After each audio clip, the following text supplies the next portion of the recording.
Hello বন্ধুরা, তো আবার দুজনে বেরিয়ে পড়লাম সাইকেল নিয়ে ঝাড়গ্রাম।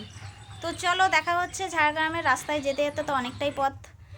অবশেষে রেল স্টেশনে পৌঁছে গেছি, ঝাড়গ্রাম রেল স্টেশনে। তো লোকাল আসার সময় হয়ে গেছে, অ্যালাউন্স করছে, তার জন্য তোমাদের দাদাভাই তাড়াতাড়ি করে নামছে। আর আমি 4-5টা ক্যামেরা করে তোমাদের কাছে তুলে ধরলাম চারপাশে।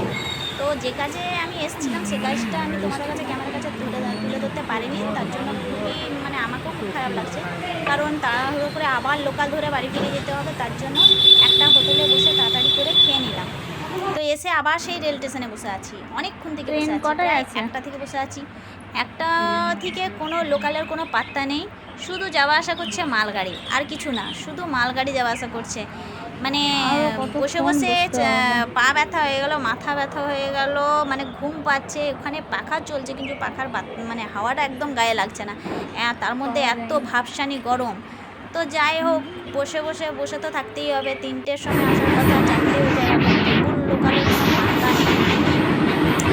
তো যাই হোক, অবশেষে 5টার সময় বাড়ি ফিরে চলে এলাম।